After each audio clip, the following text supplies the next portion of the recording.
What is going on, everyone out there in the social media land? Mark, good to see your face. I just seen you at church, but you know what? Good to see you on a computer.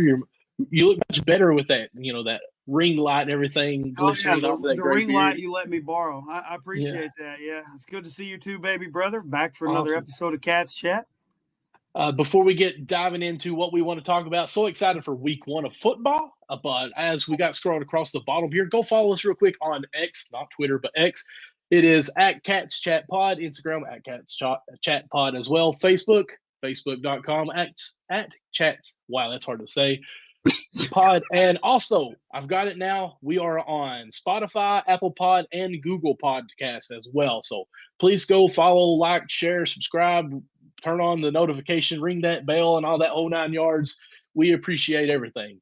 Mark, I can't wait till I get my cup on Labor Day weekend. I know you seen the picture of it on Yeah, Facebook, I but saw pictures of the cup. It looks nice. it really looks nice. So I've Who got me was a it that cup. you had make it for you? It's Mary Keene, Okay. Mary Beth Colinger. But so yeah, really excited about that. And as we get that in, I will kind of display it, guys. And if y'all want one as well, let me know. We can get that order in for you. But I know you guys are not happy to see mine and Mark's faces, as beautiful as we are. Hey We will Johnny. go ahead. Appreciate you, Johnny, joining in as always. And thank you for finally including my name as well. But Mark, I will go ahead and turn it over to you and let you do the wonderful introduction as you always do as we bring on our guest. Ladies and gentlemen, we have probably one of my favorite linebackers from our era for UK football. He's a two-time team captain. He's from Kentucky, which makes it even sweeter. And I think he could pump about anybody up for a football game. Mr. Kash Daniel is going to join us this evening. What's going on? There he What's going is. on, boys? Appreciate y'all having me on, man. Oh, thank you for joining. You coming on. Listen, I made the little graphic. I say little graphic, the meme. What went viral with your little sideline stunt that you did, and I thought it wasn't going to have volume or anything when I put it on Facebook about you joining us. And as soon as it came off, it had you hollering on there. I was like, "Oh man, I am pumped now. Let's go!" It had me ready to suit up. Well, no, I'm fragile. I don't want to do that now. But Cash, before we get into even knowing a little bit about you or diving in deep to you, what went on for that scene? Because I've watched a couple of YouTube videos about what took place in that, but what inspired that? Man, that was something that I'm a big wrestling fan. I grew up in the era of toward the end of the Attitude Era, and like I started watching wrestling. I was born in '97. And I started watching wrestling probably around 2000, 2001. And I can just remember, Stone Cold Steve Austin, The Rock, and then it gets into the Ruthless Aggression era, with John Cena and Eddie Guerrero, Rey Mysterio, Batista, all those guys. And it was just something that, invited me into that world of, being intense all the time and, going out there and, to be quite honest with you, those guys are probably some of the more athletic human beings on this earth. We know it's choreographed, but, they got to be able to go out there and execute just like we would be able to go out and execute a game plan. And so Stone Cold Steve Austin, really kind of resonated with me just because he is who he was, man. And he was unapologetic about it. And, he was a, good country boy from down in Texas, and the bashing of the beers and everything, was just kind of like his signature thing. And so, I never seen anybody do. There's a lot of cool celebrations in athletics, but nobody had really ever done the Stone Cold Steve Austin, which kind of blew my mind just because of how a mesmerizing figure he was for a lot of people growing up. So, the clock was about to strike zero. And I knew we had this win in the bag. And I grabbed my video guy and I was like, man, I said, I got something planned to stick by me. And, but the thing about it is, man, I was on KSR pre-show yesterday with my boy Billy, and somebody had, asked what was going through my head at that time. And, and not to get, start off, too deep for you guys, man, but, it was cool at the moment. And it was, that's just how I play. Like when I'm on the field, I just become in that different mindset, that different entity. It's almost like a different human being because, another idol of mine growing up was Brian Dawkins, safety for the Philadelphia Eagles. Is one of the most intense emotional, raw players that the league and football has ever seen, along with Ray Lewis and Ed Reed and those type of guys. Those are the guys that I related to. Those are the guys that I grew up watching, and those are the guys that I wanted to implement my game after and implement my mindset after. And so, when I'm on the field, in that moment, I'm jacked, juiced, everything's through the roof.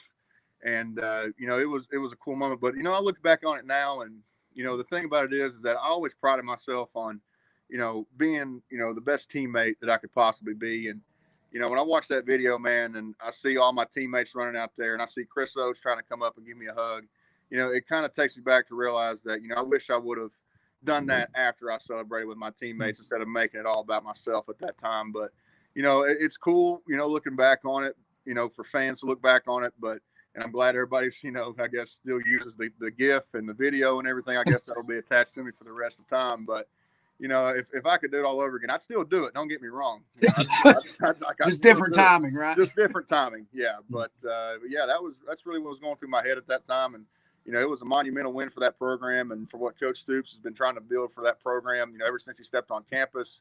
The guys that I did it with, like Josh Allen, Benny, Darius West, Chris Westry, I can go on for days of guys that, that were vital keys to us winning that game.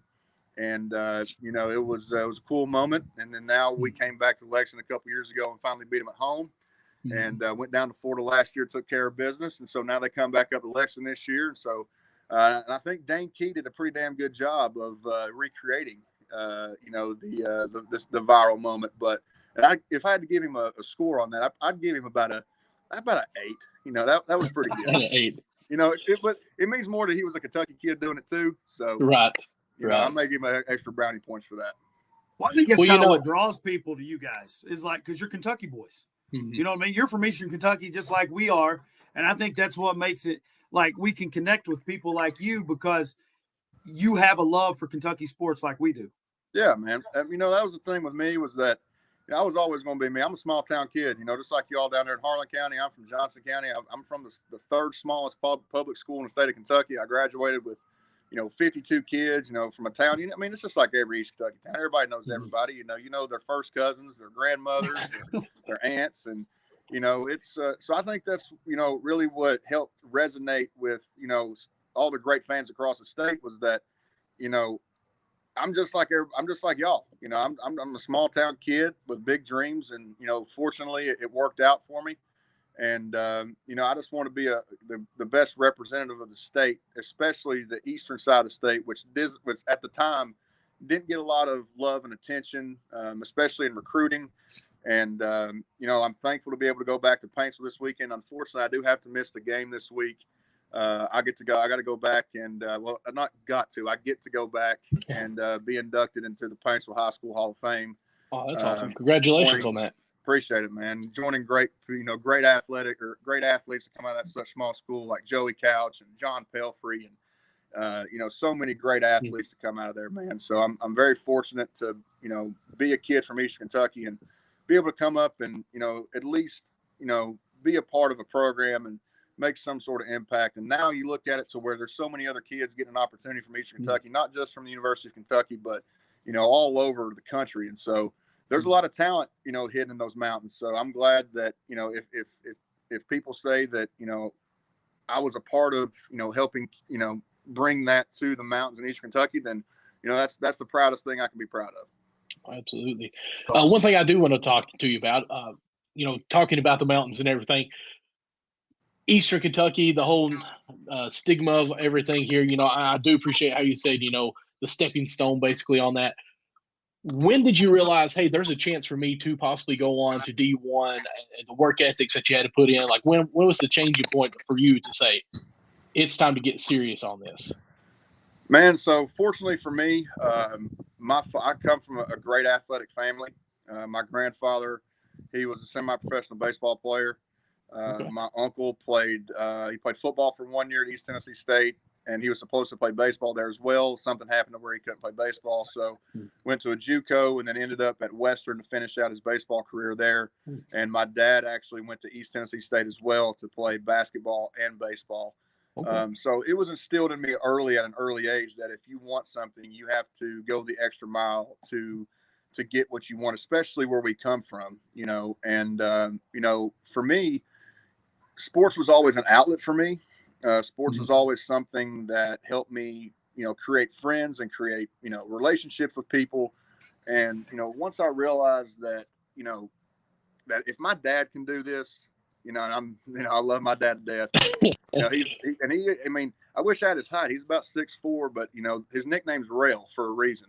He was about $175 soaking wet, and if he can go out there and put in the work and be able to, further his education and play at a high level, I knew that I could too. And to be honest with you, man, I thought I was a better baseball player than I was a football player. But at the end of the day, I kind of like hitting people better than I like hitting baseballs. So, what at an position did early you play? age for me- Catcher?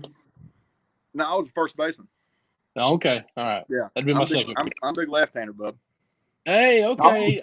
There you I go. knew I liked you. There we go. Yeah. So Left or pitch, nothing else. And so when I was in sixth grade, man, I just really fell in love with football. The emotion that comes behind it, the brotherhood that's established, the work that you have to put in. And, fortunately, I was introduced to the weight room going into my seventh grade year. And that's when I really fell in love with it. I just got back from working out today. It's something that, instilled discipline in me along with sports and, being accountable to not only to yourself and your craft, but to your teammates as well. And I can remember when I was a little kid, and this is the reason why I believe in manifestation. I remember telling people when I was in the second grade that I was going to go play Division I sports. I didn't say football, but I was going to play Division I something. Mm-hmm. And most people are like in the second grade, they're like, "Well, what the hell is that?" And then as you get older, you start telling people this stuff, and you get a couple chuckles here and there. But that's the thing, man. If you got goals set for yourself and people aren't, kind of laughing about it or giving you a jab about it here and there, then I don't think you set your goals, big enough for yourself. Because at the end of the day, man, no matter where you come from, no matter what situation you're in, if you got the determination, the mindset, and the work ethic to do anything you want to do, you can do it, man. So it was instilled in me at an early age, and it's something that drove me to want to be the best. So I credit that to my family. I credit that to the hardworking people of Eastern Kentucky, just to have to go out and do what you got to do to put food on the table. And one of my biggest inspirations in my life was my grandfather. People talk about today about getting out of the mud. My grandfather, you could write a story about that guy. No college education, born in a coal camp in Johnson County. Started off at Kentucky West Virginia Gas as one of the lowest men on the totem pole, worked his way all the way up to being the president of the company. And but going on to have a good political career for our small town in Paintsville. And so, he taught me that, no matter where you come from, don't ever forget. He would always tell me a story about going around in Frankfurt and, being in the hall and everybody saying, "I'm from Louisville, I'm from Lexington." He easily could have said, "I'm from Paintsville," or "I'm from Pikeville," or whatever. He said, "I'm from Muddy Branch, Kentucky." And everybody's like, "What the hell is that?" Right. That's awesome. I think that's one thing that sometimes you see, like I try to tell kids today, it's like a lot of kids don't have that same drive and that same determination. And it doesn't matter what you want to be good at. You got to put the work in if you want to be good at it. Yeah. And it's hard to get kids to see that nowadays. Yeah, man, it's a different generation now, man. I think that's when a lot of people ask me, they're like, "Man, why don't you get into coaching?" I was like, "Man, I'd be fired within a month." Because, the way I only know sports and I only know football, especially, to be played one way and to go at it one way. And that's full tilt, full speed, raw emotion, and, outworking the guy across from you. Because it's not about I'm better than you. It's about getting each other better. And so, that's why, you hear a lot of coaches like, "Don't be friends out here today, get each other better." And so, I just think today in time, with kids with, we're talking right now on a live stream, all over social media. They got social media, they got video games, they got this and that. I had a PlayStation, but I never really played that much. I was more worried about, how many fish can I go catch in the creek, or, let's go for a run. Let's go, lift. Let's go do something to, ultimately set myself up later. there's a good saying by one of my favorite artists, Mike Stud. He says, pay the price today so you can pay whatever later. So, that's kind of what I've lived by, for the last few years, and ultimately, all the way growing up. That's awesome. You want to pull that question up for him, Michael? Oh yeah. Matt brought in on Facebook real quick. Said, which one's better, a big tackle or having a cold beer fishing in a creek bank? That's a tough one, man. That's a tough one. I would say, there's nothing like. I mean, you can. And here's what I tell guys today, especially, guys that are in college or guys that are, recruits and everything. I'm like, there's going to be so many, things that you can do right now, but those are also going to be there when you're done playing, and that's one thing that, I mean, I'm not going to lie. I mean, I've always, I've enjoyed a cold one on the creek bank or, out with my buddies around a bonfire or something like that. But, there's nothing like making a big tackle on a third down stop or, a tackle for loss or anything like that. No matter if it's in front of your hometown crowd under the lights on Friday nights or, at a packed Kroger field, man, there's nothing like it. And, but if I had to choose, man, it would be to go back and, make one more tackle. Gotcha. Quick question on this here, if you don't mind. Kentucky, I know Kentucky grown and everything. If you didn't choose Kentucky, what would have been your second pick?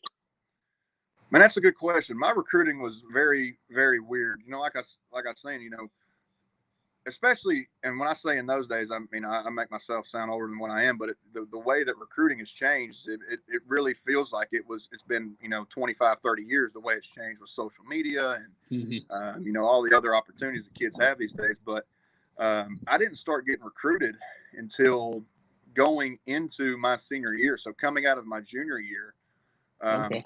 I got my first offer from Austin Peay. I'll never forget it. I was on the Herschel Walker home workout program doing push-ups, sit-ups in between commercials on the TV. And I get a call from my offensive coordinator who helped me tremendously to get recruited. So a big shout out to Jason Kenner, who's now the athletic director at Paintsville High School. Man, he went leaps and bounds for me to get my name out there, sending film of me on the field, sending film of me in practice in the weight room. We actually had a map that he taught. He had a classroom, and we had a map set up, and we would circle a region of who we were going to send film to that day, no matter what level it was, all the way from the top of Division I, all the way down to Division I AA. And so Austin Peay called me the next morning, or he called me that night and said that Austin Peay was going to call and offer me after weights that day. And then they called and offered, and I went in. I remember, telling my dad that, you're not going to have to pay for me to go to college, because that was my thing, man. If it wasn't for college football, I would have been in the Marine Corps. So, okay. And then after that offer came, here came EKU, Ohio U, Ball State, Troy. Shout out head coach John Summer on the Troy Trojans down there. And then I got invited to a couple combines and, had a great performance out in there. And then back in those days, you had to have at least 3 Division I offers to get invited to the Rivals camp. And the nearest rival camp to me was in Charlotte, North Carolina. And I get there, and I'm the only kid there that doesn't have a Power 5 offer, but I have 3 Division I offers. Right. So I go there. I have a great outing. I I got like 6th overall from offense and defense in that camp. And then I got starred as a 3-star. And then DJ Elliott, defensive coordinator at the time, came to watch us in spring ball the next week. So we had spring ball at 6 a.m. Then we had baseball after school. So small school stuff there. Yeah. And but what really kicked it off for me, though, with Kentucky was before that was when John Schlarman came to watch me work out. And and I'll say this to this day until I die, if it wasn't for John Schlarman, I would have never had the opportunity to play at the University of Kentucky. And so he came to watch me work out, and that led to Coach Elliott coming to watch me practice. And then I got an offer later that day. And then here comes Louisville, here comes South Carolina, here comes Florida, here comes, almost every school in the SEC except Alabama, Ole Miss, and Tennessee, and Georgia. So at the end of the day, I think I narrowed it down between Kentucky, Louisville, and South Carolina. I don't know, man. That's a hard question. I definitely wouldn't have went to Louisville, so I'd probably have to say South Carolina. All right, sounds good. Let's see here. What else I've got? That's kind of neat. We got a high school basketball player here in Harlan County that got an offer from South Carolina, so that's pretty cool. Columbia's a hell of a place, man. It really is. But that was when that was Steve Spurrier's last year. So if I would have went to South Carolina, he would have left midway through my freshman year. So ultimately, I think I made a great decision in coming here. Yeah, man. Talk about some of the maybe struggles that you had to go through in your whole journey with this, from fitting in with the UK players to anything you want to talk about on that. Because, I mean, we hear about recruiting and how great it is, but we don't hear about some of the struggles you go through. Could be physicality, mental, just the whole missing home. Man, I'd say that the biggest struggle for me, especially early out, was the difference in the speed and physicality of the game. I mean, I come from, like I said, the third smallest public school in the state of Kentucky. And, not to knock on, Kentucky athletics, especially, 1A, but, we didn't have the greatest of competition, week in and week out. And so I think that the going to different camps and competing against kids, across the state and across the region, that were the best of the best, really, I guess helped me in that aspect. But I can remember so I graduated high school early and I got to spring ball early. And I could just remember how fast the game was and how dynamic the playbook was. Because at that time, man, in high school, like, we had play calls and we had gap responsibilities and things like that. But, it was just more see ball, get ball, Yeah. And, when you get to college, it's like, okay, there's 11 battles involved in one war. And you have to win your battle before you go and try to help somebody else. So, and learning the playbook, learning the lingo, and so I really didn't learn how to play linebacker really until I got to college. And so I can credit that to Matt House, who's now the defensive coordinator at LSU. And he was, so hard on me. I can remember him telling me almost every week in practice that if I don't pick it up, he's going to send my ass back to Paintsville. So I guess that guy was the extra motivating factor. Yep. But, and the class sizes, man, the figuring out like where you're supposed to go. I mean, my biggest class in high school was probably, 22 kids. And then you walk into an auditorium hall with, 300, 350 right. kids, so, but, that was a struggle early on. And then, life happens, I went through a pretty dark time in my senior year, losing my grandfather. At that time, like I said, I mean, he was my best friend, and there was, and I'm not gonna lie, man, there was at one point, I was like, man, do you really love this? Like, do you really love this, or do you just like playing football? So, and that takes me back to a quote that I heard: do you like it, or are you committed? And so, in a state of mind like that, going through, a little bit of depression here and there, of losing someone that close to me that I spent most of my time with, as a kid growing up and through my teenage years especially. And he was always my biggest fan, never missed a game, no matter if he was sick, no matter if he was, almost physically unable to be there. He always made sure to show up and be there for me. So, just battling through that, and big credit to my teammates and my coaches for, really being your brother's keeper. And, being there for me. My trainer, Gabe, I would go in his office and we just talk, for an hour. And, you're not just a jersey number at the University of Kentucky. People actually genuinely care about you as a human being. And so, I'm very thankful, for all the guys that, lifted me up in that time and, really helped me understand that, hey, man, we're here for you. And, other than that, man, just figuring out the playbook. And I can remember the turning point for me was Darius West. Courtney Love, I was his backup for 2 years, and Courtney had gotten injured the week prior. And so on Monday, I was running with the ones. And at that time, man, I was more worried about being an SEC beer drink, all SEC beer drinker than an all SEC linebacker. I'll just be quite frank with y'all. Right. Definitely should have been redshirted. And here's the thing, if I would have gotten redshirted, I would have had a COVID year. And if I would have had a COVID year, I'd have had first year of NIL. Oh, wow. Yep. You would have ate That's the tough. NIL up. I'm just going to be honest with you.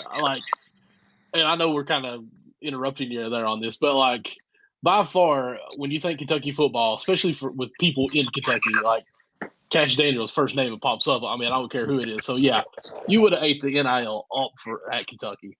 Yeah, man, it would have helped me out, especially coming out of college and not getting a shot in the pros. But at the end of the day, man, I'm just glad that kids were able to capitalize on that now. But it definitely would have helped. But anyways, back to what I was saying. So Courtney, he got hurt, and I'm out there practicing with one. I messed up on a play, and here comes House, just cussing me from one end to the other. And then I mess up again, and then here he comes again. And I could vividly remember him like stopping midway and just turning around. And I was like, what's going on? And then I feel somebody grab me on the shoulder. Darius spun me around, and he said, man, he goes, we can't trust you out here. And that, man, that hit me in the heart like an iceberg, man. That really did. It's one thing to, take criticism and an ass ripping from your coach, but when your teammate comes down and says that, we can't trust you, that's a whole different type of pain. And so from that moment on, I was spending extra time in the film room. I'm stretching more with Coach Ed, doing more drills, this and that, so I could prepare going into spring ball next year to be the starter. And thankfully, the transfer portal wasn't like it is now to where guys had to sit out a year, because at that time I didn't show enough to where House or Stoops or anybody could believe in me to be the starter. So they might have went out and got somebody that was more experienced and be able to plug in the system right away. So big shout out to my brother Darius for that and helping me, really lock into, why I'm there and really understand that, this opportunity only comes around once in a lifetime. So that's pretty cool. Yeah, that's stories that we don't get to hear. So I'm glad we got to hear that. We just usually get to hear, hey, Cash is ready to play. Everyone else is ready to play. The practice did this. We didn't get to hear those inside sources. So that's really cool to. And I may have missed this, but you actually left high school a semester early, didn't you? Yep, I did. Yeah. He said earlier that he was I thought he did. earlier. Yeah.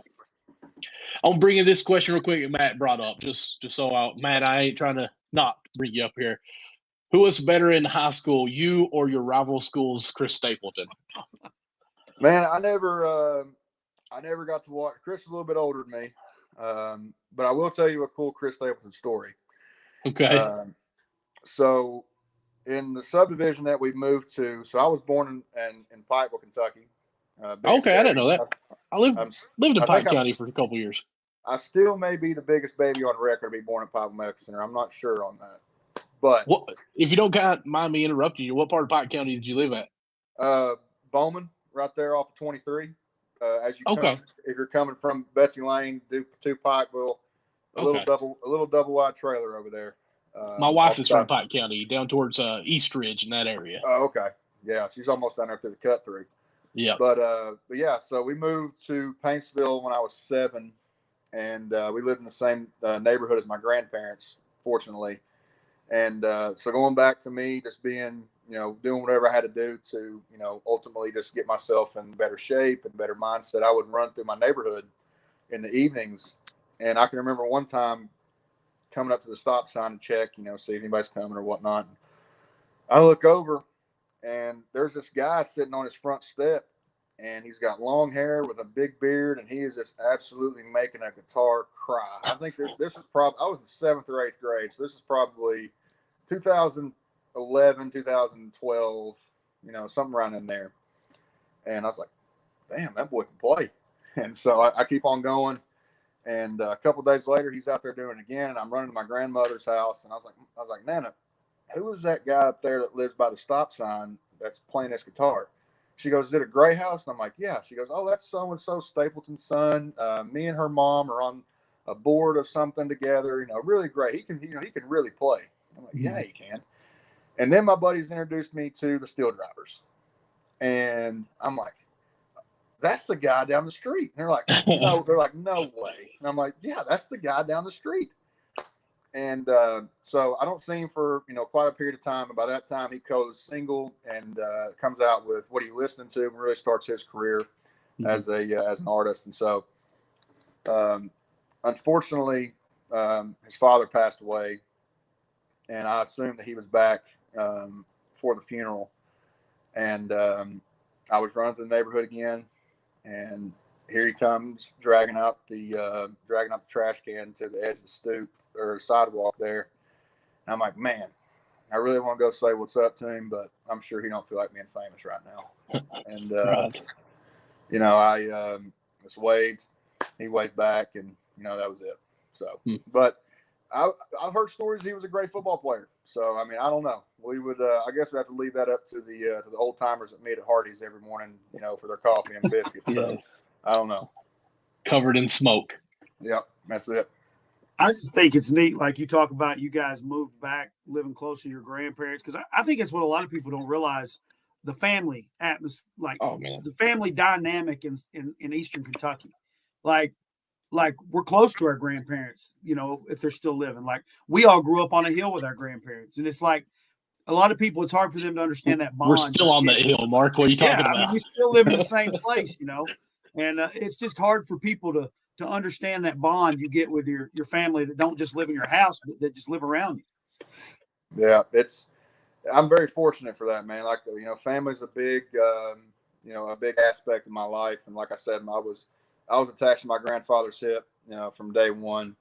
We were best friends, and, he would take me everywhere with him I can remember going to our local hotel, the Ramada Inn, that had a restaurant inside of it called the Carriage House. And he would take me there, and all of his old time buddies, they would come in and, have lunch with him. And, that's where, I learned, the real world, if you want to put it that way. Him always being at my baseball games and, going to his house for Sunday dinner, and really getting, great advice. If there's one thing I could, wish I could go back and do is, really hone in and not have one thing go one ear and out the other. It's like a young, dumb kid would. But, he was special, man. If I could have, one more day and give something up in my life right now to just have one more day with him, I would. Oh, we totally understand that. Our grandpa, he's World War II, POW, shot down an airplane twice, I think it was, and just the different stories he's had from around here. Like, we heard the stories, but now I look back and think, man, if I would have just said, hey, let me actually pay attention to you, Pop, instead of just letting him talk to me and give me money all the time, because he's actually the reason why I fell in love with playing or thinking I could make a career in basketball, because when I was 4 and 5 years old playing in a basketball little league here, every point that I scored, he would give me $1. He gave you cash, yeah. Yeah. And see, Mark, my oldest brother, he didn't score very much. And me being the youngest, I scored a few more points. He's like, hey, you're going to break me now. Like, we got to quit this now. Yeah, hey, so, I mean, just goes to show pay for play has been around for that's right. since the beginning of time. We had our own NIL. My grandpa, our own NIL back in the 90s. Whew. That's it. All right, Cash, let's move on past football and some of this here. Of course, we see underneath your name there, of course, my eyes are a little bit the full unscripted. Let's hear about your podcast. What made you want to go into podcasting a little bit and doing what we do so well? Yeah, man. So I was, I've never been afraid to talk to people. I think, come where we come from, especially, you're kind of forced to, mingle with people on a personal level and really get to know them. And, I just really like talking to people. I love hearing people's stories, and obviously I love sports and, football in general. Being involved in sports media, was something that, if I said, if football don't work out, I would love to be a color commentator. I would love to be an analyst, maybe work for SEC Network one day, and talk for a living. So I tried my own podcast for a little bit, and, I just young and inexperienced with it, really didn't understand, what all went into it. But now learning through failures, just like anything in life, you learn from, failing multiple times to where, we do have fully unscripted, and that's with my buddy Todd Lanner, who was a basketball player here at University of Kentucky. And so our dynamic of it is that, he's not really, keen on the football side of things. I'm not really keen on the basketball side of things. So we're going to be asking each other questions that a common fan would almost ask, and get inside scoops and things like that on. So, we work well off each other. We're both very relatable in the athletic world aspect. And it was something that we came to bring to fruition. And now, fortunately, we've piggybacked it to where we'll now be hosting a pregame show on ESPN Radio for football and basketball games starting this Saturday on ESPN Radio. So awesome. We'll have that, and then we'll have weekly episodes starting here next week, and really grinding into the football season and ultimately basketball and things of that nature, and try to bring on great guests. We had Kevin Richardson from the Backstreet Boys on as our first guest. He came in person when he was in town in concert, so big shout out to Kevin for making time for us. We've had Jamin Davis on, we've had Duck Hodges on. We've had Coach Merrow on, like you guys have, and so look at us. And it's like you guys know, man. The scheduling with some of these guys is pretty hard to work out, especially if they're a professional athlete or a coach or things like that. So we've learned, we failed, and now we're coming back even stronger. So we're looking forward to it. That's awesome. Good. And look at us, we got Kash and Daniel on. Absolutely. Like, we've had other guests, Jeff Shepard and different people like that, but right now you're my favorite. Like, you're the wow. Like, I'm trying my best not to geek out because, like I said, everyone in Kentucky has loved watching you play, just the atmosphere that you brought, the intensity. But a lot of people don't realize how successful that group when they got to be seniors were. Like, you guys went to 4 consecutive bowl games, 32 wins in that span. That was the most since, I think, Bear Bryant, if I'm not mistaken. And it's just I don't know, the hype for UK football started coming back, and it made it fun again. Your class made football for Kentucky to still continue, so it gives us, it's not wait till basketball season because of your 4 or 5 years span there with those players, those teams, and everything. Yeah, man. That's why I think it's so memorable. Yeah, it was a great group, man. And, to really give, the credit is like Josh Allen and, CJ Conrad and, Bunchy Stallings and, all those guys that were a part of my junior year class that were seniors that year, man, because they had been through it. They'd been there when, they weren't going to bowl games and, they were having, their season end early. And, I can remember it, to this day. That when spring ball started, we had a meeting and everybody came together and said, man, we're tired of this. Whatever we got to do, let's lock in. We need a leader in every position room, and just the player-led aspect, which is what Coach Stoops, has built the foundation on. He wants a player-led team. And I can remember in the summer when we would have our quote-unquote practices because the coaches couldn't be out there.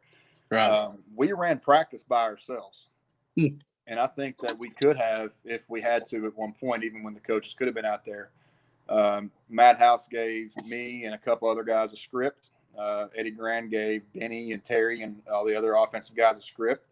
We went from stretch to indie drill to 7-on-7 to half line pass to, basically ran our entire base defense and offense to where by the time that fall camp rolled around week 1, we were able to install blitz packages, different third down coverage packages that in previous years we wouldn't have been able to do until maybe the last week of camp leading into game 1. So everybody bought in, everybody was committed. And ultimately, I think that's what made that 2018 team, as great as it was and the memories that we made with each other. Gotcha. Matt's got another question here. Of course, he corrects himself. Who's harder to tackle, Rodriguez or Benny? That's a good question, man, because they're both like bulls in a china shop, man. They run hard and they hate getting tackled. I could Benny would literally physically get upset when he got tackled. But it just goes to show like how great he wanted to be and, how much he wanted to provide to the team. And I mean, it's hard, man. I tell you, another guy that ran hard was Cavassier Smoke. He ran hard as well. All of our running backs ran hard, man, because that's what that offense at that time with Eddie Graham was built around was, we're a hard-nosed, run it down your throat, smash mouth football team. And so we need guys that are going to be able to, not only juke a guy out their shoes, but run through a guy's face mask, and that's what they pride themselves on. So, both of those guys ran really hard, man, and it was. I'm not going to say I dreaded tackling because I was was never afraid to go up and put my pad on somebody, but both of those guys were just relentless in how they ran. So I couldn't give you a definite answer on that because they were both just so big and powerful and fast and just everything that you would want in a powerhouse running back. Awesome. We're at 40 minutes already, Cash. I know your time is probably we appreciate every minute you give us, and I know you're a podcast. Good, bro. I was going to say you probably talk to us for forever, but we want to be respectful whatever time we got. Johnny did bring in a question here real quick. He just said, what is your favorite aspect of Kentucky football and basketball? I think just this Kentucky athletics as a whole, just how passionate the fans are, because we don't have a professional team here in the state of Kentucky. Right. Everybody and their brother is either a Bengals fan or, a Reds fan. And so, but that only stretches, so far. But, and I think just because of that aspect that, people take so much pride in University of Kentucky to where it's almost like University of Kentucky is the professional sports team of the state. Yeah.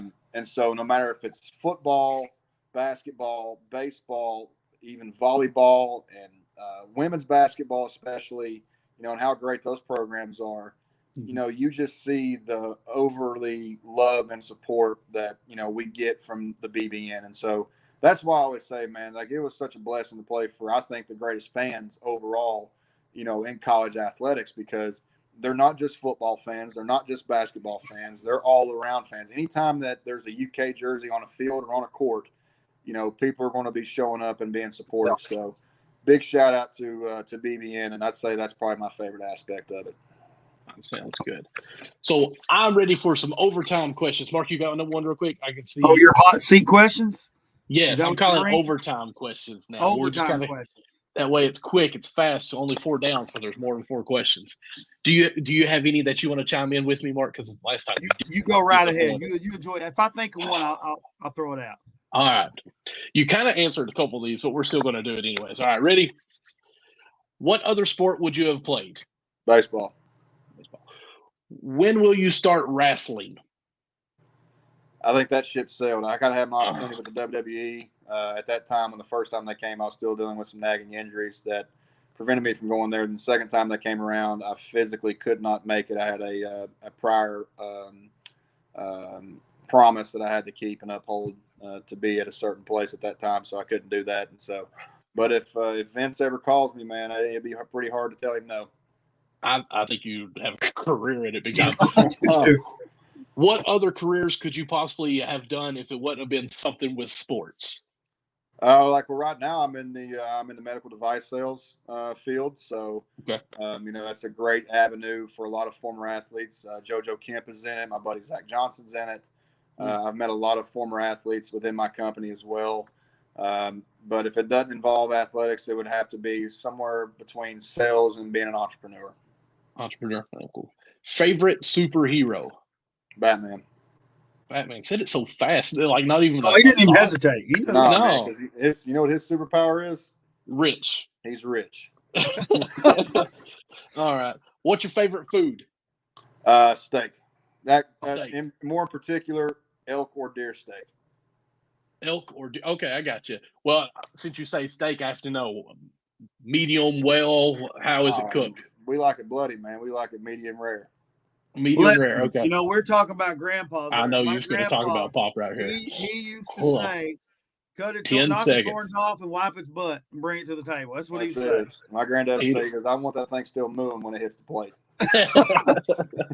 All right. So I got a couple more here. So a date's coming over. Are you cooking or is the date cooking?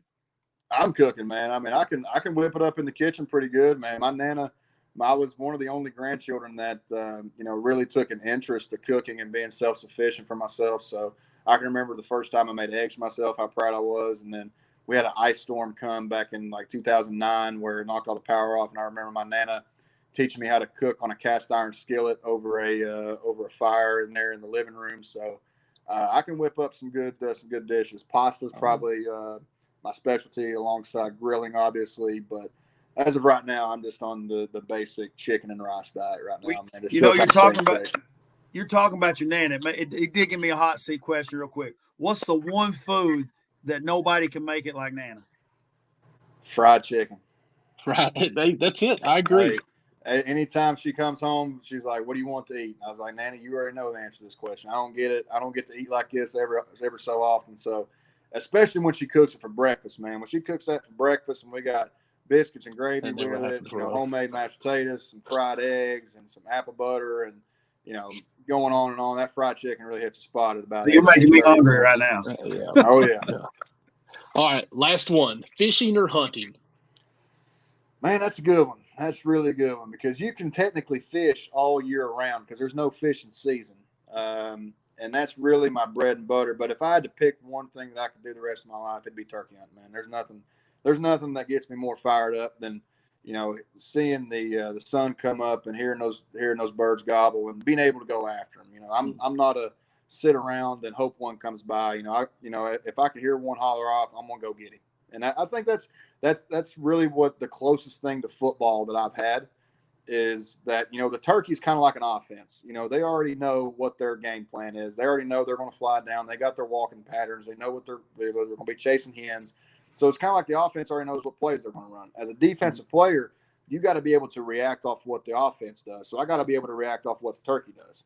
So, if he shuts up within, 100 yards, I got to, determine what I'm going to do next, or locate how far away he is, or anything like that. So I'd probably have to say turkey hunting. You got to find that hole in the offense, right? That's it. See, I would actually say turkey hunting is probably my least favorite out of the hunting. I'd rather deer hunt than turkey hunt any day because I'm ADHD and I can't sit still when that turkey's coming. Like, well, he doesn't sit still. He stalks the turkey. He just but when they're coming in, you got to freeze up. Like, I remember one time hunting with my dad. Of course, I was in junior high at that time. We had been hollering like crazy for about 4 or 5 hours in the evening, and finally heard the first gobble. I'm like, okay, we might actually get one here. Yay, this is entertaining now. For 2 hours solid, didn't hear another thing, and I got up to stretch. That was it. Then all of a sudden, I'm like, where was this turkey even at?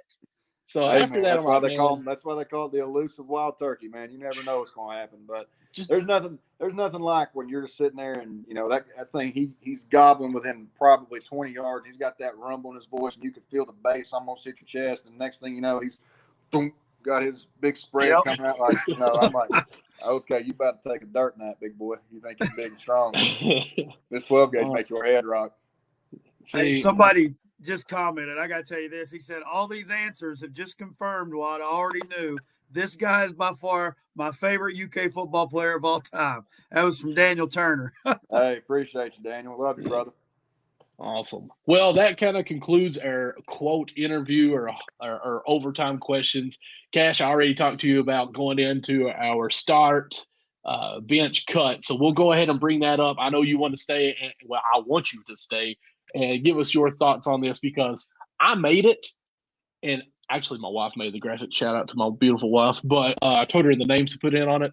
And I don't even know who I want to pick still. Yeah, so, you made this one hard, man. You really have. I'm sorry, and I hate it on myself, too. So let me bring up here where I share the screen and see here. Click on it. There we go. I think I can blow that up a little bit more. But this is on our Instagram page, as you can see down there, Catch Chat Pod. Can you see it pretty good or no? Yeah, I can see it there. Okay. Awesome. So, of course, who you got on this? Of course, for our podcast listeners, this is a linebacker start bench cut. And on the three that we have here, I can see it on my. We got Woodyard, Trevathan, and Dupree. All three great linebackers had great careers with Kentucky. Let's hear what you got. All right, man. So let's dive into it here a little bit. So Danny Trevathan is an absolute. All these guys are absolute dogs. Of course. Okay, and this is because I know all these dudes. So Danny, Bud, Wesley, this does not reflect my opinion on your abilities. I promise you that. You know, Wesley was a part of that group that, you know, in the mid 2000s that, you know, really solidified, you know, Coach Brooks's era here. You know, Danny's a Super Bowl champion. You know, Bud's a Pro Bowler, still at it.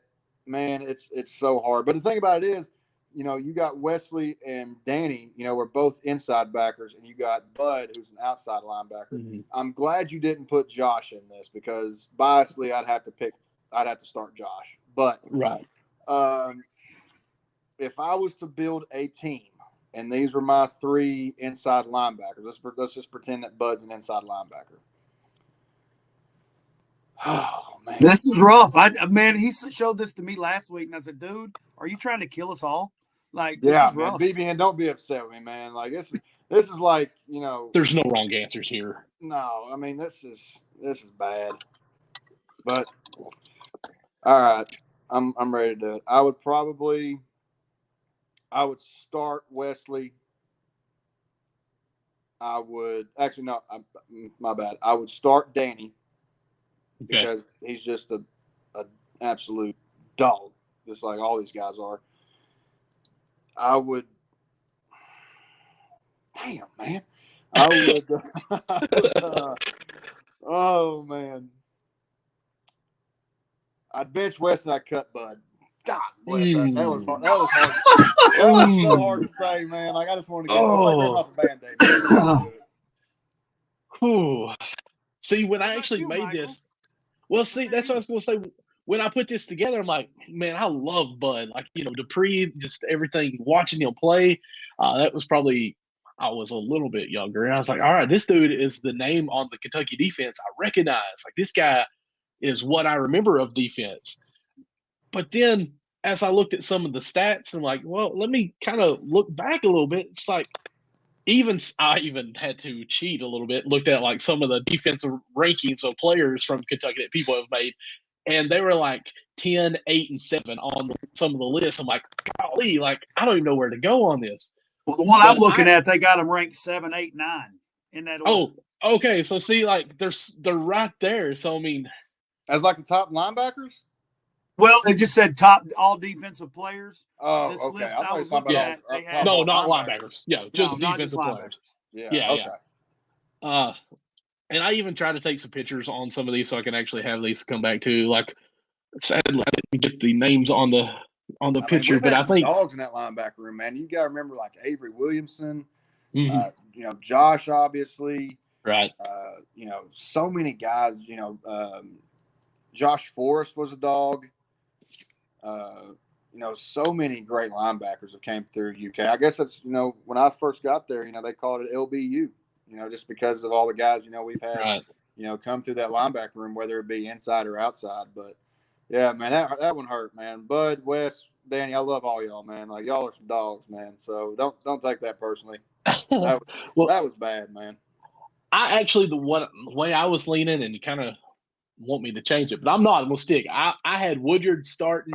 I was going to bench Dupree and cut Trevathan. I mean, it's really, you could go either way, and you're still going to have a great linebacking core. If I'm a coach, this is a problem I would love to have.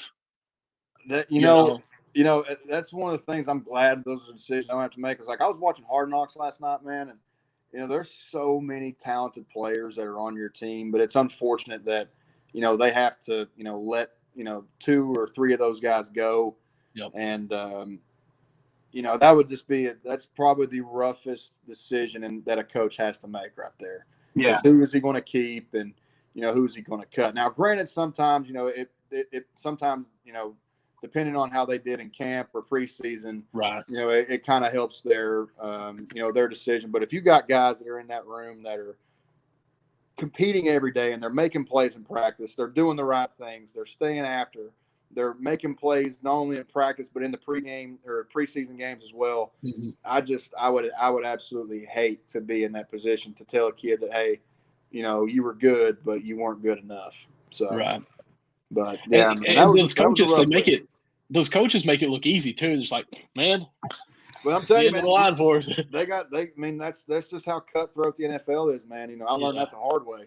So, I mean, I never got a chance to suit up, but, I had a pretty good idea of where I was going to go as a free agent. And then, I get the call that they red flagged my medical records, and that was over with. So, it's like, man, it's like I didn't even get, not that I didn't even have a chance. It's like they didn't even give me, the chance to even show that I'm healthy. That was the best I ever felt in my life. But, it is what it is, man. But, there's a reason why those guys were there and in that league. They're the best of the best. And so, big shout out to all the boys in blue that are representing it in the league, whether they're on the 53 or on a practice squad, man. I'm proud of all you guys. And, it's great to see that we have now consistent combine invites, guys going in the draft, guys getting an opportunity outside of rookie mini camp.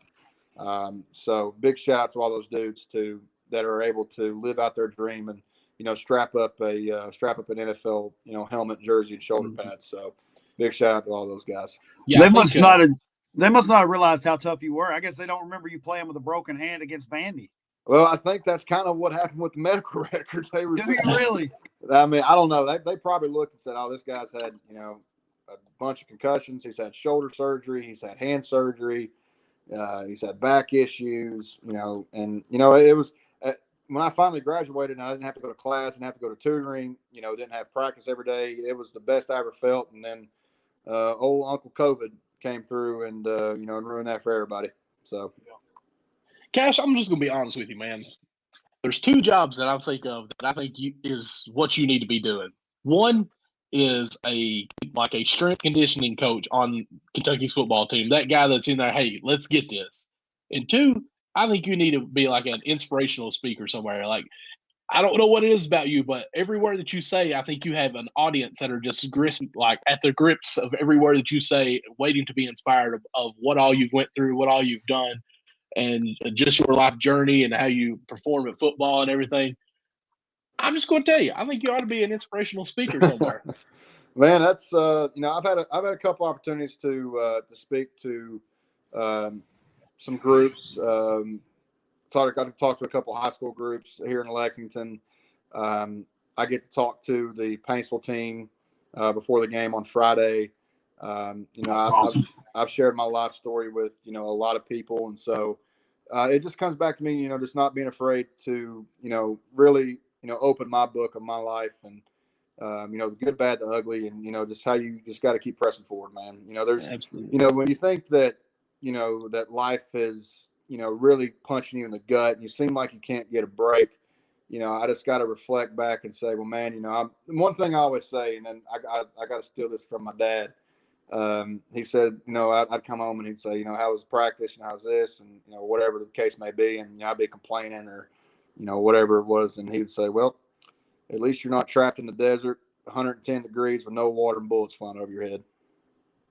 And I'm like, yeah. We said, well, at least you're not having to go out, and walk 12 miles for water, or you're not having to, wonder, where your next meal is coming from. So, whenever you think that, life is being unfair or life is, kicking you down, you just got to be thankful for the stuff that you do have. Like, for me, man, like, did I want to be an NFL football player? Absolutely. That was my dream when I was a kid.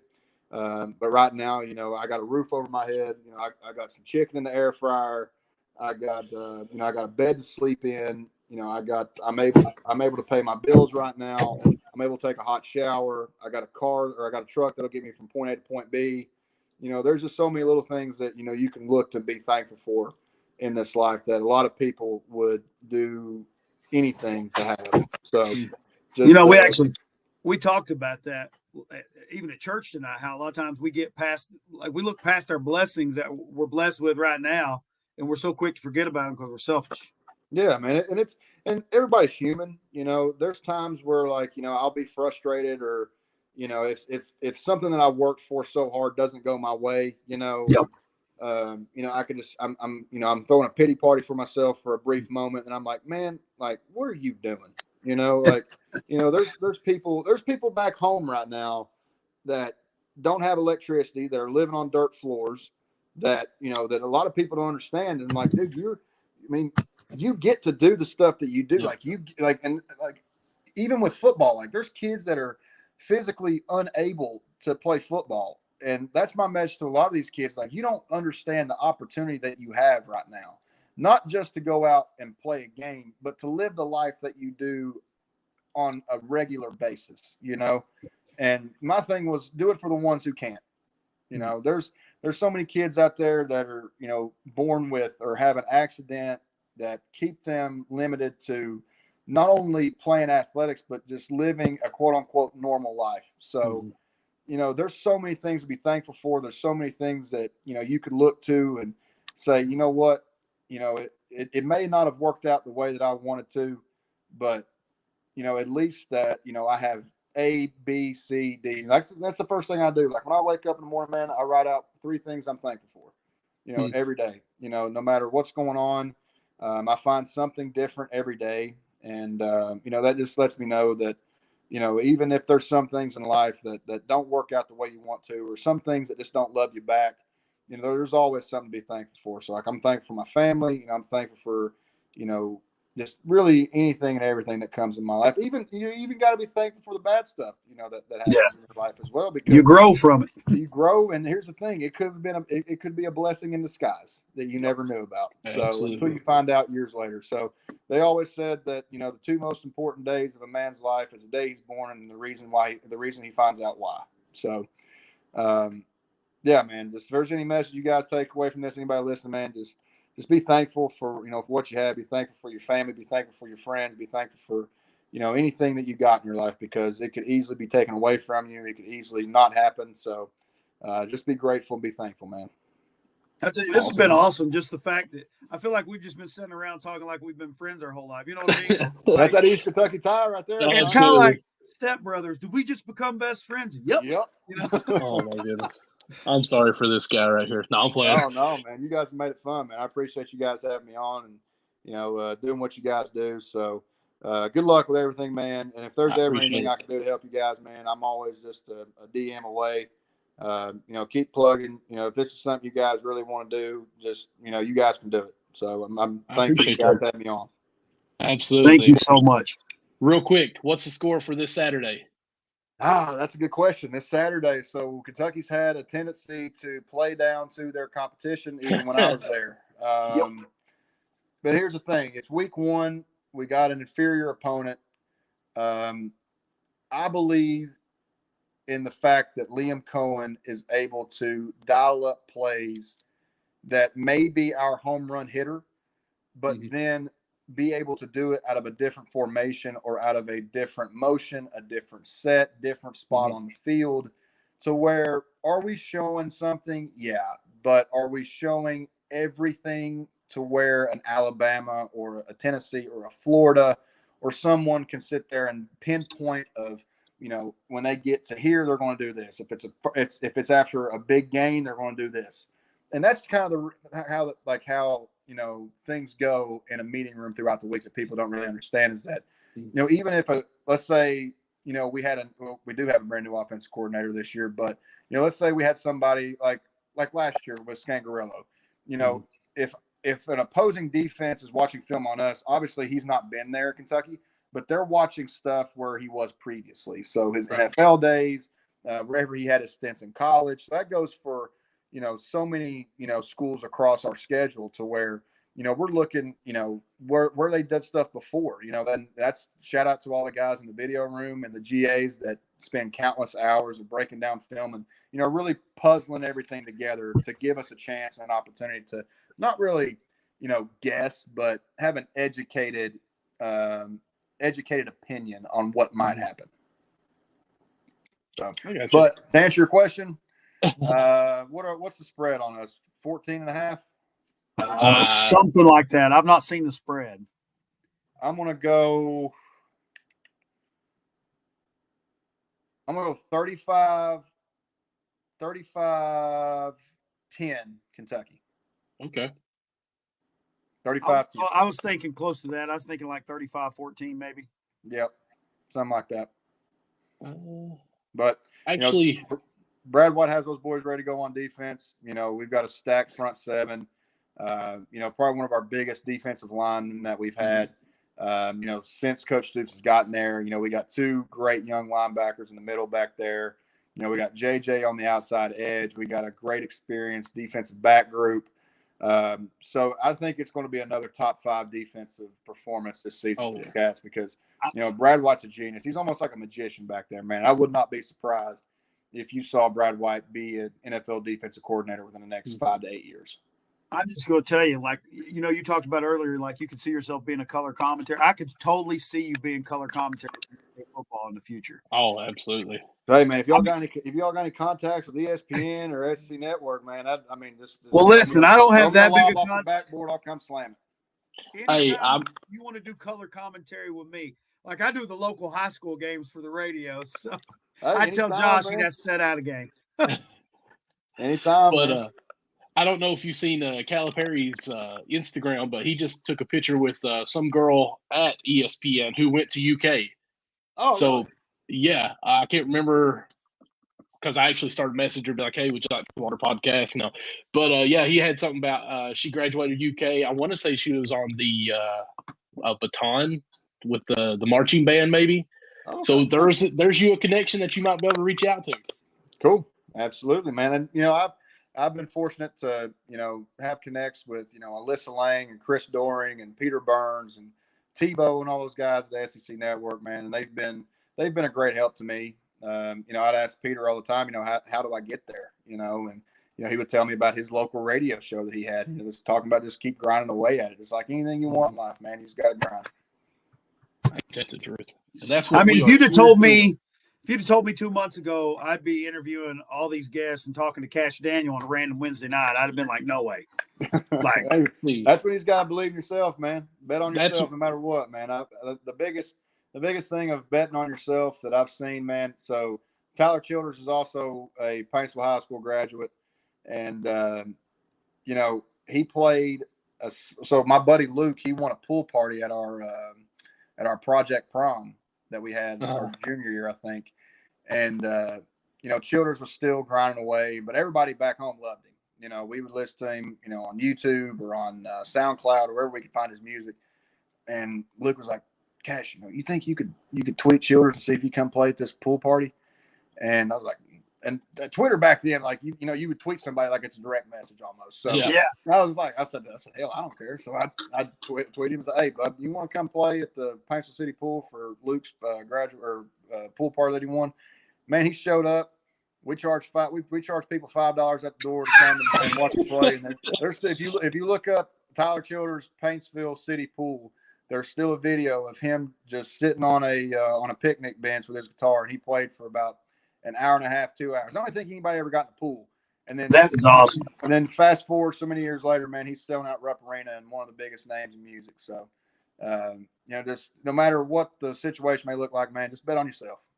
Absolutely. See, he thinks I'm crazy because I'm like DMing everybody here. Some people respond, some people don't. But hey, if I don't message you, you're gonna say no. Hey, what did Michael Jordan say? You miss 100% of the shots you don't take. That's Absolutely. right. That's Absolutely. Right. So yep. But Cash, I thank you so much, man, for coming on here. Hopefully you can join us another time, maybe when the season's going in, kind of dive into more of what's going on in the football games. I've flat out enjoyed this. I feel like, like my brother said, I feel like we just hung out here. I don't know, got Mountain Dew in our cups and just sitting around outside and listening to the birds crow or something. The only thing better is if we were catching some crappie right now. Hey, man. I'd rather bass fish any day. Would you rather crappie or bass fish? Or I'm crappie, a bass whatever fisher, you man. The only time I ever catch crappie is when I accidentally catch them cranking in the spring. So that's right. See, I'm too ADHD. I don't want to just sit still. Give me something I can frog. What lure do you like? What's your go-to lure? It really depends on the situation. So I'm a big power fisherman. And I'm shallow water. I can't fish deep, especially these guys with live scope. Man, I think live scope person is cheating, but that's just my maybe my boomer head mindset of fishing. But have a boat. I wade fish. That's the way to go with the TRD. Oh, yeah. Up here, we did that. Me and my buddies went about 3 days ago up here to Elkhorn Creek, and we caught some pretty good smallmouth out there. Awesome. That's the only thing I do. Yeah, I'm a shallow water guy, man. So I like square bill crankbaits. I like flipping jigs, running a chatterbait. in the summertime, obviously, if we got some matted grass or some thick cover, I like to throw a frog or a buzz bait in the evening.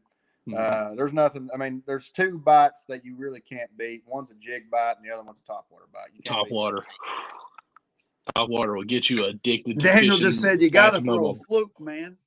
A fluke, man. That's the only the only time I've ever thrown a fluke is when it's like the water's like 42, 43 degrees, and I'm at the mouth of a pocket and maybe got some standing timber in it, and I'm just trying to find suspended fish that are feeding up on shad that runs right by their face. I mean, don't get me wrong. I've seen a lot of people win tournaments on flukes, and I'm not knocking fluke fishing at all, but it's just, like I said, I'm more of a power fisherman. Kind of like turkey hunting, I want to go after them, and bass fishing, I want to be able to go after them as well. Yeah. I think it's cool now that they have high school bass fishing teams.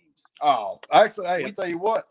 So one thing that I should have put on my ticker underneath here was, former UK bass fishing team. That's right. I forgot all about that. That's right. Yeah. Yes. Hey, man, I still got my jersey and everything. Of course, I couldn't have sponsors on there because, I was, NCAA athlete, but I still got my logo, my name on there. So I only got to fish. That's pretty cool. I got to fish one tournament, and big shout out to Coach Stoops for letting me do that.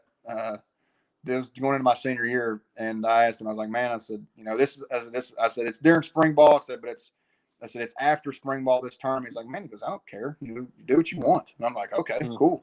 So I got to go fish. I fished Kentucky Lake with my buddy that was on the fish team too. And we were the only boat to run to Lake Barkley because I knew the water was going to be dirty. I'm a dirty water fisherman, shallow and dirty. So everybody else ran to Paris, Tennessee to ledge fish. We ran to Lake Barkley to try to pitch a few out, and ultimately we blanked. But it was still a good experience. But yeah, it's crazy, man. Like there's so many opportunities for kids to get into fishing now, and it's great that people are taking the time and effort, especially the coaches and the sponsors for them to go out there and really do and stuff that they enjoy. I mean, I learned how to bass fish and hunt before I learned how to play football. So, and some of my best memories are, winning tournaments with my dad or, just being out there fishing with him and, fishing in general or hunting. So, yeah, man, it's crazy how they've turned it into. Now, I mean,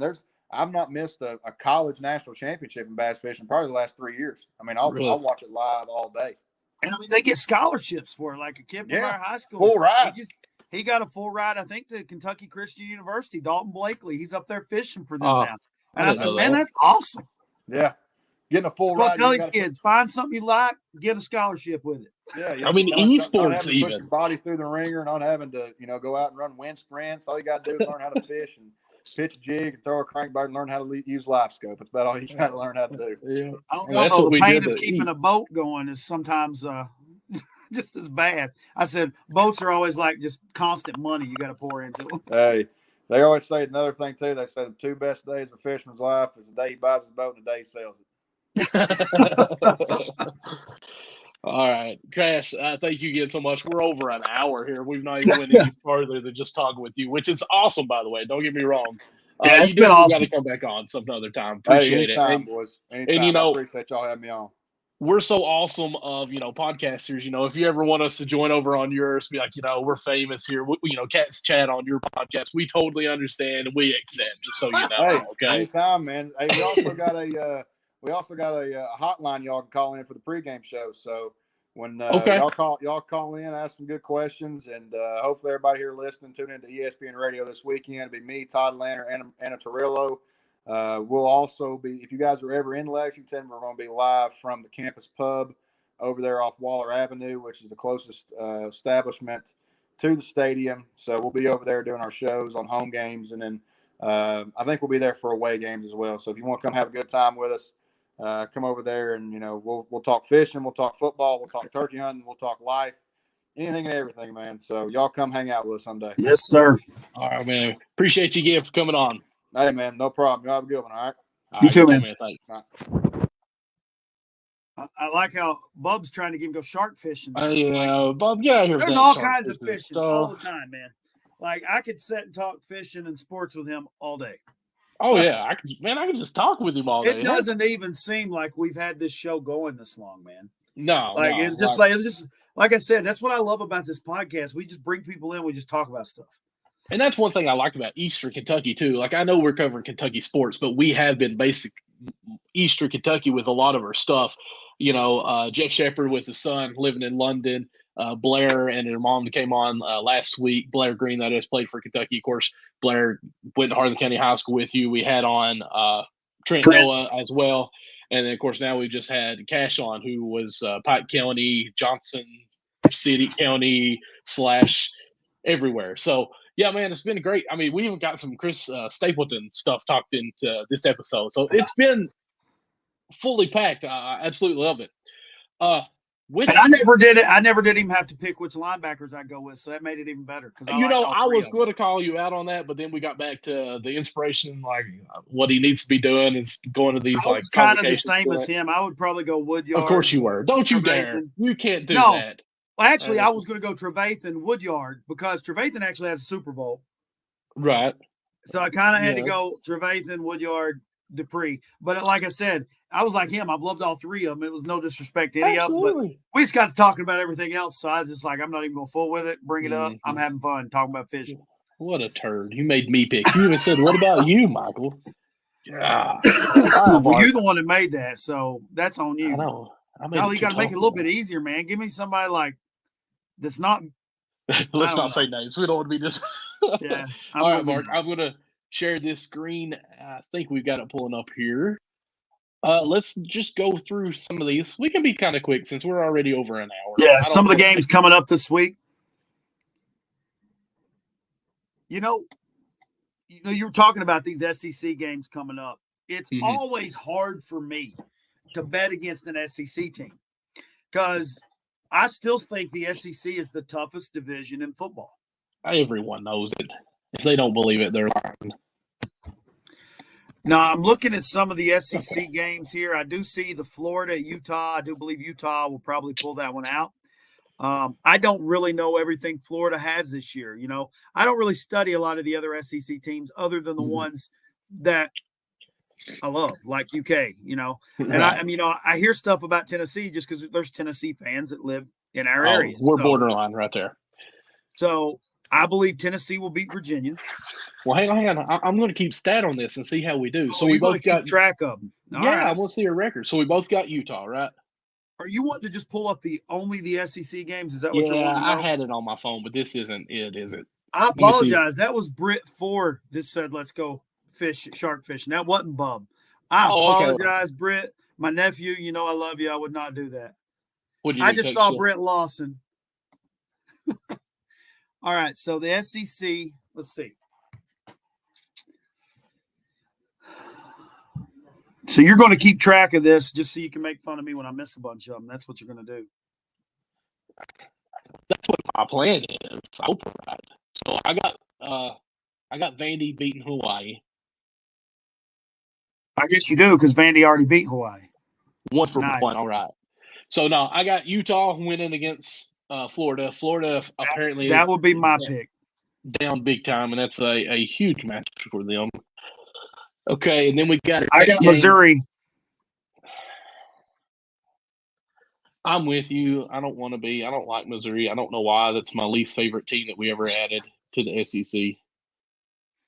All right. So next we got Virginia and Tennessee on ABC on 12 o'clock on the 2nd. Tennessee, of course, ranked 12th.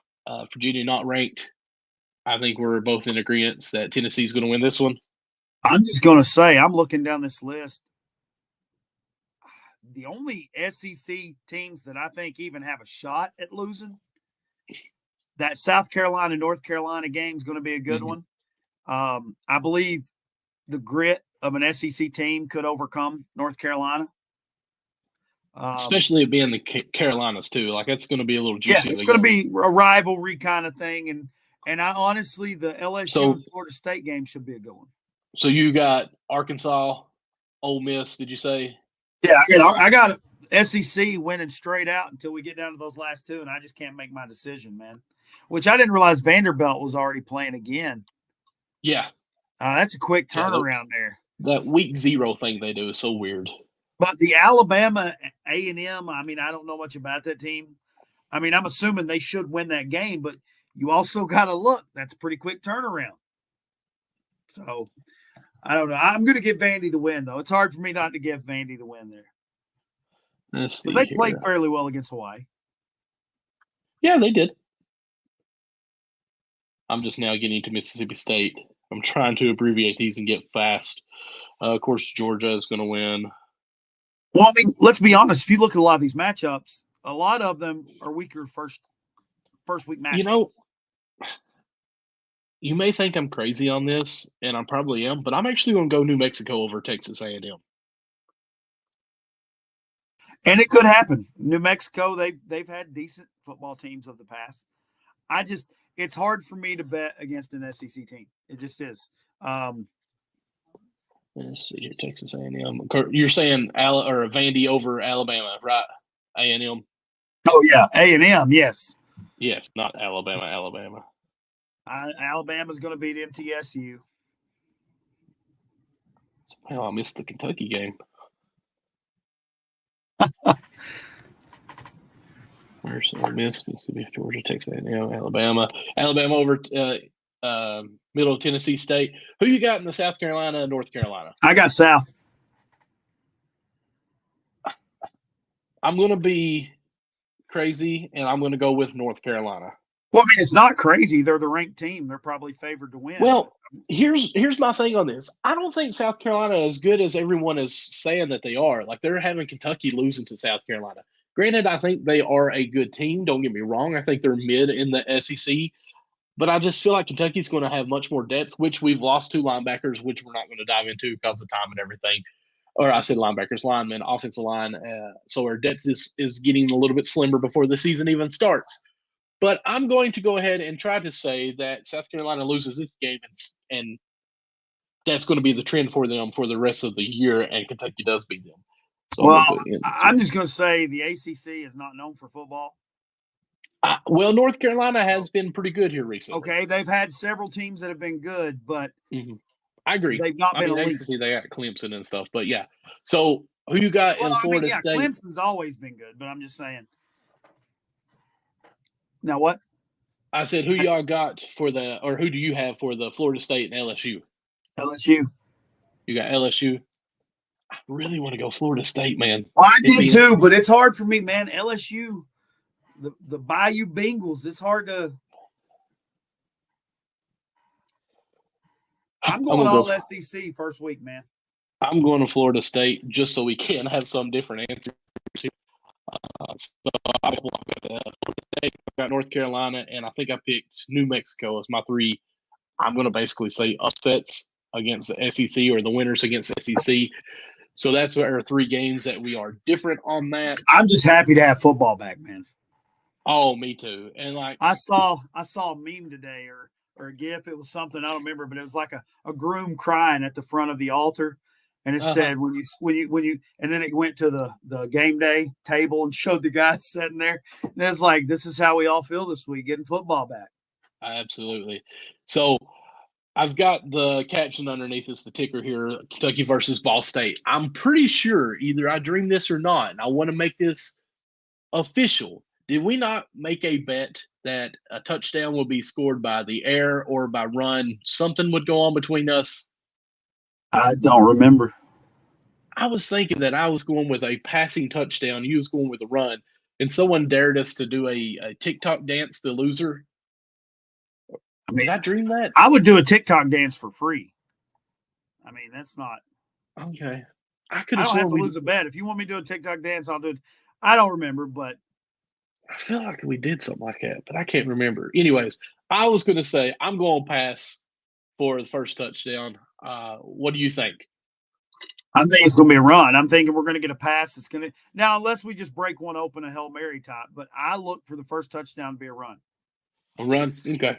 I don't think we'll be going on our first touchdown. I think it'll be at least 20 yards out. And it could be. You could be right. Right. But you could have Davis just break one free too. So. Key. It's going to be the touchdown. Dane Key, Kentucky native as well. I'll be honest, I don't care how we score them as long as we score. Scare them? You sound like me making up words now.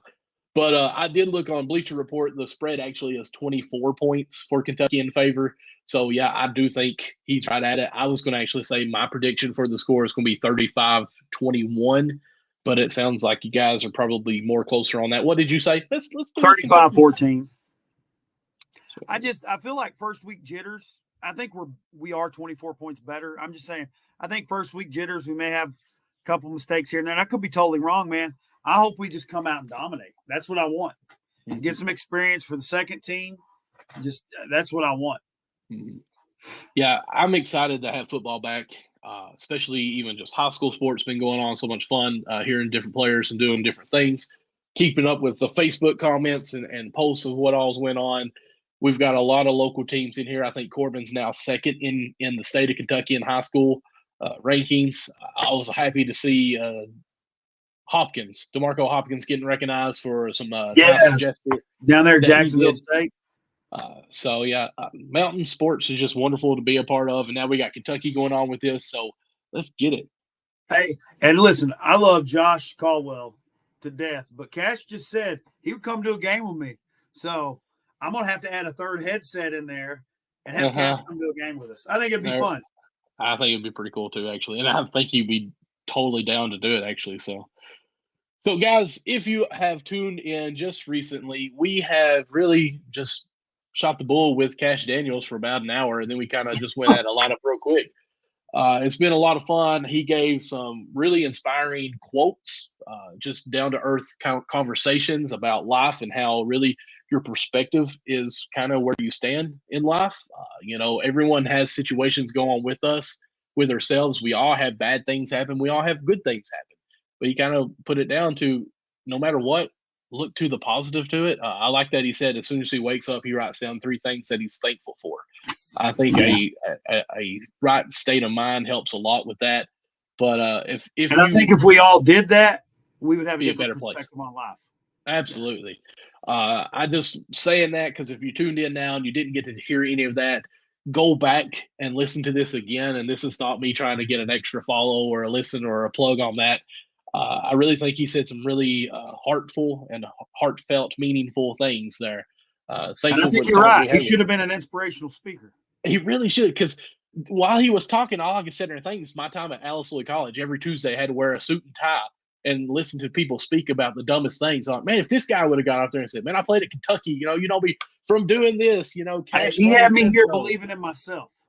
Exactly, because even you, I mean, let's be honest. I know we're live right now, but in our talks about doing this podcast, you're like, man, I don't know if we're doing good. Yeah, I don't know. I doubted myself. I was like, dude, I'm a play-by-play guy. I mean, I'm just known for being the guy that's like announcing, here is Johnny David and Billy. And that's what I'm known for, is just talking with my voice and not actually diving into the, I guess we'd say as country boys, the meat and taters of sports. Meat and taters. You gotta have that cornbread too, though.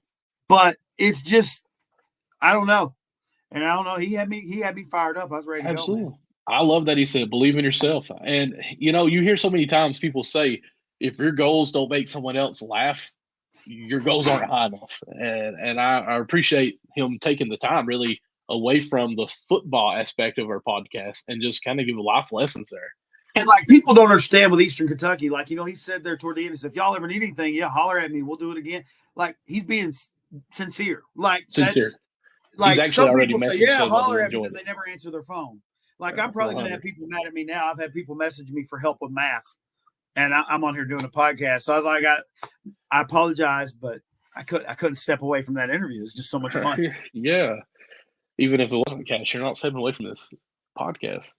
But with that being said, guys, I think we'll go ahead and wrap this up. We're at an hour and 30 minutes almost, and that is way longest podcast yet. For my ADHD to sit still. Like, thank goodness this is a chair because my bottom half has been spinning the whole time. But Mark, where can people find you at on social media? Let me get that. You can find me on X or Twitter at mlawson15. You can find me on Facebook with Mark Lawson, doing an elegant pose with my co-host Josh Caldwell for our radio broadcasting. You can find me on Instagram at Big Daddy Lawson. And by gosh, if you play Xbox, join me on Xbox. Big Daddy Lawson there too. So pretty much all the places. Or you can find me teaching math at Harlan County High School Monday through Friday. All right, guys, for myself, underneath my name here, where it says Michael, it has our link tree / Cats Chat Pod. It has all of our social medias links in there. Of course, we are on YouTube. We appreciate every subscription that you all do there or subscribe there. Click the notification for when we do go to live here. You'll get that notification. We are on podcasts, Spotify, Apple Podcasts, and Google Podcasts now too. So we'd appreciate anyone who goes and downloads those, subscribes, give us a 5-star rating because we think we deserve at least a 4. I honestly never, usually when I do something, I never go back and listen to it. But being able to, with it on Apple, I could just go download it to my phone and I listen while to you it on the way drive. to the game. Yeah. Yeah, Just Josh, to see actually, how dumb I sound or how good I sound, And hopefully my mic's not nearly as loud. We can keep adjusting as we see it played on podcast. But guys, thank you all so much for your attention, I guess. I don't know. Well, just for joining in with us. It's been fun. There we go.